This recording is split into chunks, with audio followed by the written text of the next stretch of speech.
Pero, pipilitin ko mabuti, hingay-hinang, may paramdam sa inyo na may gobyerno sa lungsod ng Maynila. Ngayong araw, ay nawa kayo ng Manila! Thank you. Salamat.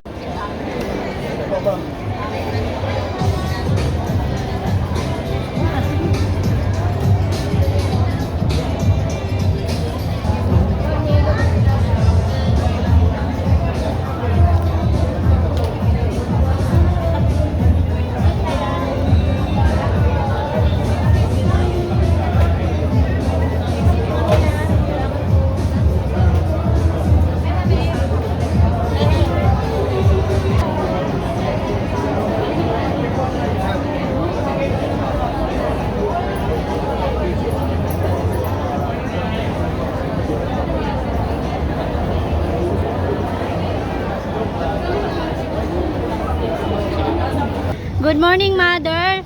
Ano pong masasabi ninyo sa programa ngayon na Kaagapay Medical Mission? Okay lang po, umiyak. Nagpapasalamat po kay Mayor Esco Moreno kasi nasagot niya yung isa. Chemotherapy po. Sige lang po, okay lang po.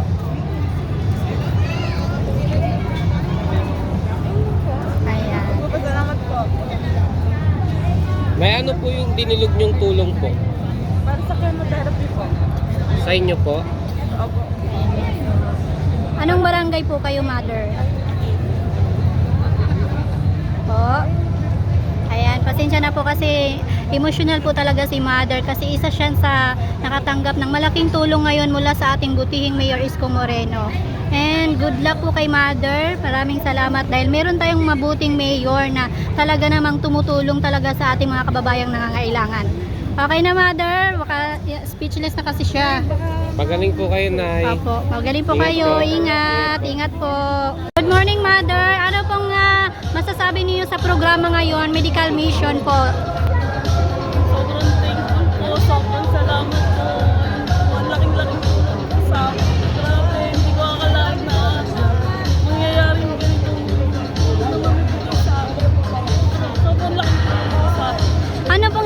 nyo po kay Yorme, tatay, naman sa harap. Ano po nga inilapit nyo po sa ating butihing Yorme? Operasyon po sa mata ng ate ko. Ate nyo po. Anong barangay po kayo, mother? Nagpapangulo po ako barangay pa yun. Ayan. May special message pa po kayo sa ating butihing Yorme? Maraming salamat po. Lagi po kayong gabayan ni Lord. Salamat, mother. Magkano po na yun yung financial assistance? 100? 170. Ayun po, napakalaking halaga, no? 170. Ayun. Malaking tulong buti na lang, talaga. nandiyan po na si Mahal na Yorme. So, ramdam niyo po ba yung pagmamahal at Sobra malasakit? po, lagi po kami naniniwala kay Yorme. Ayun. Salamat, mother. Salamat. Thank you. Ingat po kayo. Si Yorme, simula pa lang po. Okay, thank you. Salamat, salamat. Ingat po.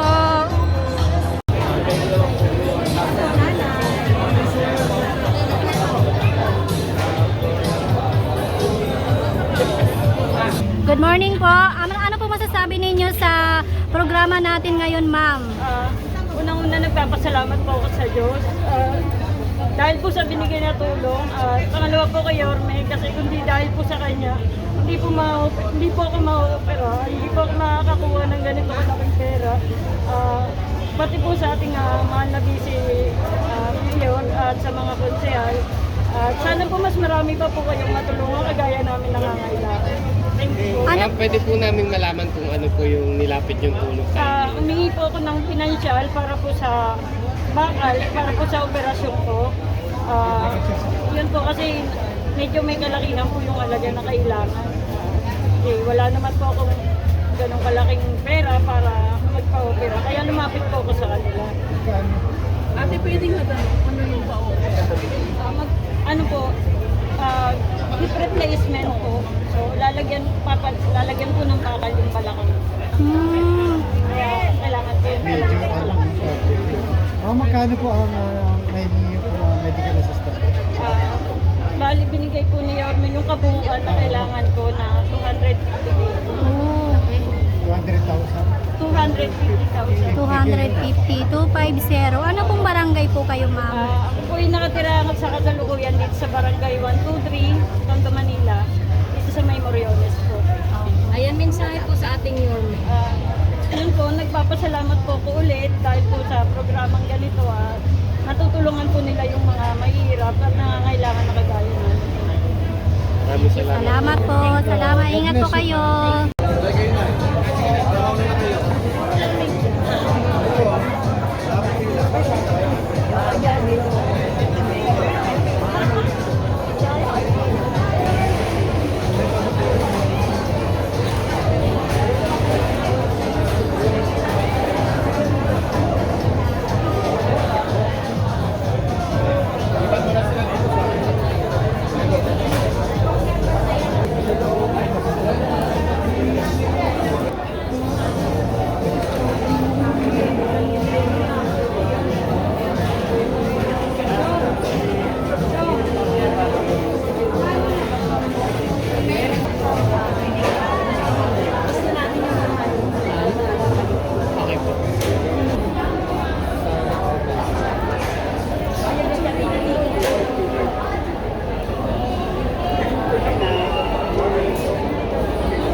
Thank you sa inyo, pati sa mga viewers nyo and followers nyo. Oh, marami na kayong aabangan. Yes, excited Handa na na ba po kayo kami. mapuyat? Yes naman, Yorme. Ay makapagpasalamat sa inyong lahat. At sa ating mga vloggers, shout out sa lahat ng vloggers. You survive. Abonado pa kayo. Thank you very much sa inyo, ha? Hi, hello. Subscribe lang kayo dito. Mag-iingat Thank kayo. you, Mayor. Lahat ng viewers ng Rochelle Antig vlog, please do subscribe and thank you for all your support. Toits, yeah, no? Ingat.